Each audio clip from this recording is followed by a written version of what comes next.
Dear students, welcome. मैं श्याम कुमार सिंह आप सभी का स्वागत करता हूं। हम टेंस पढ़ रहे थे। टेंस के क्रम में आज हम प्रेजेंट कंटिन्यूअस टेंस, जिसका नाम लगातार वर्तमान काल है, उसके बारे में अध्ययन करेंगे। आइए सबसे पहले हम जानते हैं इस टेंस की पहचान क्या होती है। जिस वाक्य के अंत में रहा है, रही है, रहे हैं, रहा हूँ, रही हूँ आदि शब्द आवें, वह वाक्य प्रेजेंट कंटिन्यूअस टेंस का होता है।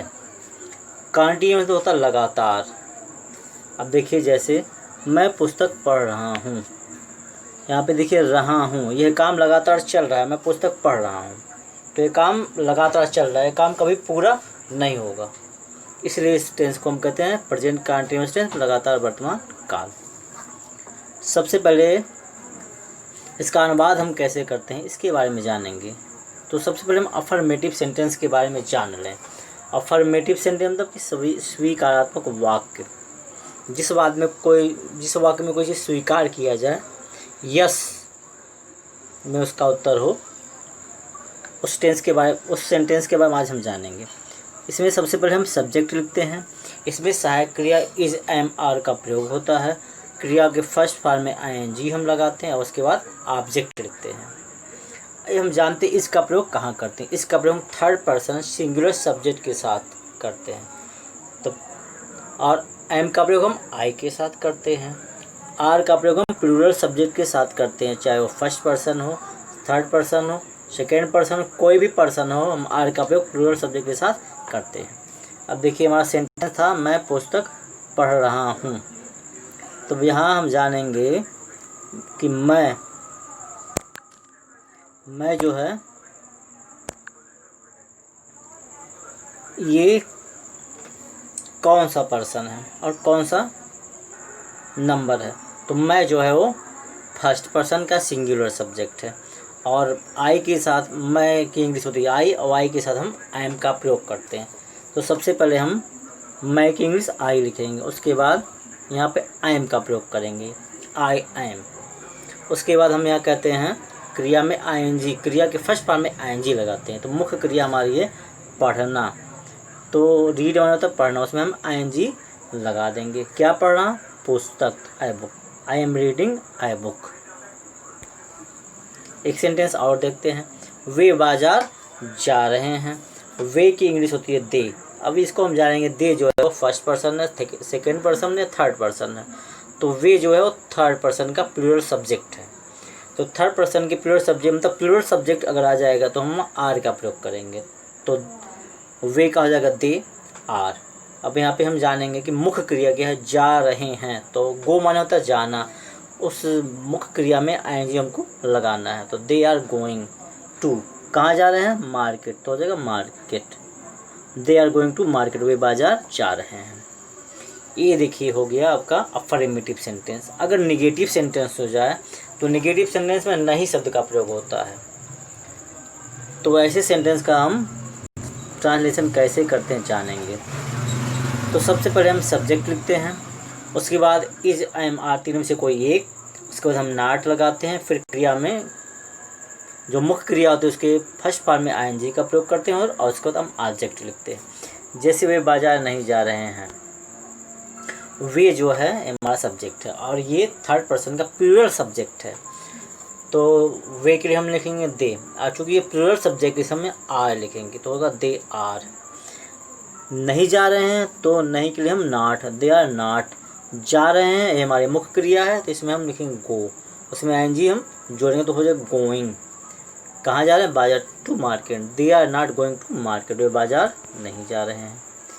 आइए एक सेंटेंस और देखते हैं। वह पत्र नहीं लिख रहा है। वह पहले जानेंगे कि वह जो है वो किस पर्सन का और कौन सा नंबर का सब्जेक्ट है। तो वह जो होता है थर्ड पर्सन का होता है, सिंगुलर सब्जेक्ट है, एक वचन करता है। तो वह की इंग्लिश होगी ही। अब क्योंकि ये थर्ड पर्सन का सिंगुलर सब्जेक्ट है, इसमें हम इज का प्रयोग करेंगे, हो जाएगा ही इज। नहीं है तो नॉट, ही इज नॉट। लिखना हमारा है वो मुख्य क्रिया है, तो मुख्य क्रिया में हम आईएनजी लगाते हैं। तो राइट में लिखना, उसमें हम आईएनजी जोड़ देंगे, होगा राइटिंग। क्या लिख रहे हैं? पत्र, पत्र के हो जाएगा आई letter, he is not writing a letter. ये देखिए निगेटिव सेंटेंस हो गया। अगर इंट्रोगेटिव सेंटेंस हो तब जिसमें प्रश्न पूछा जाए, या तो उसका उत्तर यस या नो में दिया जा सकता है, या पूरा हमको पूरा उत्तर देना पड़ सकता है। तो दो टाइप के इंट्रोगेटिव टाइप जो होते हैं, दो टाइप के होते हैं। आइए देखते हैं। सबसे पहले यहाँ क्वेश्चन वर्ड लगाते हैं, उसके बाद इज एम आर का प्रयोग करते हैं, उसके बाद सब्जेक्ट लगाते हैं, उसके बाद वर्ब के फर्स्ट में हम ING लगाते हैं और ऑब्जेक्ट लिखते हैं, और ऑब्जेक्ट के बाद जो होता है हम क्वेश्चन मार्क अवश्य लगाते हैं। जैसे कि वह क्या कर रहा है, तो यहाँ पे देखिए क्या कर रहा है, ये प्रश्न हो रहा है, इसका उत्तर हम यस या नो में नहीं दे सकते, तो इसमें हम सबसे पहले क्वेश्चन वर्ड लिखते हैं। क्वेश्चन वर्ड होगा क्या की हो जाएगा व्हाट। उसके बाद यहाँ जान लेंगे कि वह जो है ये हमारा सब्जेक्ट है, तो ये सिंगुलर सब्जेक्ट है, थर्ड पर्सन का, इसमें हमें इज इसका प्रयोग करना हो जाएगा व्हाट इज। उसका सब्जेक्ट लिखना है, हो जाएगा ही। कर रहा है तो डू मैंने करना, ये मुख्य क्रिया, इसमें हम ING जोड़ देंगे, व्हाट इज ही डूइंग। उसके बाद क्वेश्चन मार्क हम लगा देंगे। और एक सेंटेंस और देखते हैं जिसका उत्तर हम यस या नो में दे सकते हैं। तो ये जो होता है वो सहायक क्रियाओं से हमारा सेंटेंस शुरू होता है। जैसे क्या तुम घूमने जा रहे हो, तो देखिए क्या तुम घूमने जा रहे हो, इसका उत्तर हम यस में भी दे सकते हैं और नहीं में। मैं घूमने नहीं जा रहा हूँ, मैं घूमने जा रहा हूँ। तो ऐसे सेंटेंस की शुरुआत हम सहायक क्रिया से करते हैं। तो सहायक क्रिया हम इज लगाएं, आई एम लगाएं कि आर लगाएं, इसके लिए हमको सबसे पहले सब्जेक्ट को देखना होगा कि हमारा सब्जेक्ट यहाँ पे क्या है। तो सब्जेक्ट हमारा तुम है, ये सेकेंड पर्सन का सब्जेक्ट है, और सेकेंड पर्सन का चाहे सिंगुलर सब्जेक्ट है या प्लूरल सब्जेक्ट, हम आर का प्रयोग करते हैं। तो यहाँ हो जाएगा सबसे पहले आर, उसके बाद तुम की इंग्लिश यू, उसके बाद जा रहे हो, तो हमारी ये मुख्य क्रिया है। मुख्य क्रिया में हम ING लगाएंगे, तो गोइंग, आर यू गोइंग, कहाँ जा रहे हो, घूमने, to walk, are you going to walk, last में क्वेश्चन मार्क लगा देना है, are you going to walk, question mark. इस प्रकार से अगर इंट्रोगेटिव और निगेटिव, प्रश्नवाचक और नकारात्मक दोनों सेंटेंस एक साथ आ जाए तो हम उसका अनुवाद कैसे करते हैं, इसको हम आइए जानते हैं। तो सबसे पहले हम क्वेश्चन वर्ड लिखेंगे, उसके बाद इज एम आर लिखेंगे, उसके बाद सब्जेक्ट के बाद नॉट लिखेंगे, फिर वर्ब के फर्स्ट फॉर्म में ING लगा दें और ऑब्जेक्ट लिख के हम क्वेश्चन मार्क लिख देंगे। सेंटेंस वही, अगर कोई क्वेश्चन वर्ड बीच में आएगा तो हम उसकी इंग्लिश लिखेंगे, क्या आ जाएगा तो भी इसकी इंग्लिश हम लिखेंगे व्हाट। अगर कोई क्वेश्चन जो हमारा सेंटेंस है अगर क्या से शुरू होगा, वाक्य शुरू में अगर क्या आ जाएगा तो हम उससे सहायक क्रिया से शुरू करेंगे। तो वह देखिए पहला सेंटेंस, वह घर क्यों नहीं जा रहा है, तो यहाँ पे देखिए इसका उत्तर हम यस या नो में दे भी नहीं सकते, हमको पूरा उत्तर देना पड़ेगा। तो ऐसे सेंटेंस को हम क्वेश्चन वर्ड से शुरू करते हैं। तो देखिए क्वेश्चन वर्ड हमारा क्यों है, क्यों के लिए हो जाएगा वाई के बाद हमको इज लगाना, आई एम लगाना या आर लगाना है। तो सबसे पहले हम सब्जेक्ट को देख लेते हैं। सब्जेक्ट हमारा हुआ है, ये थर्ड पर्सन का सिंगुलर सब्जेक्ट है, और थर्ड पर्सन का सिंगुलर सब्जेक्ट होता है तो हम वहाँ पे इज लगाते हैं। तो वाई इज, कर्ता हमारा हुआ है तो लिख देंगे ही। कर्ता के बाद हमको नॉट लिखना, तो क्या होगा नॉट। जा रहा है हमारी मुख्य क्रिया है, तो जाने के लिए होता है गो, इसमें ING लगाएंगे, हो जाएगा going. Why he is not going, कहाँ जा रहा है, घर, टू हाउस।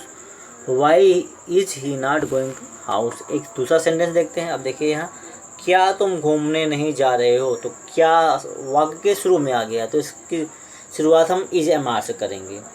तो हम इज लगाएं, आई एम लगाएं कि आर लगाएं, इसके लिए सबसे पहले हमें सब्जेक्ट देखना पड़ता है। सब्जेक्ट देख रहे हैं तुम है, तो ये सेकेंड पर्सन का सब्जेक्ट है, ये फर्स्ट सिंगुलर या प्लूरल चाहे जो सब्जेक्ट हो, अगर सेकेंड पर्सन का तो हम आर का ही प्रयोग करते हैं।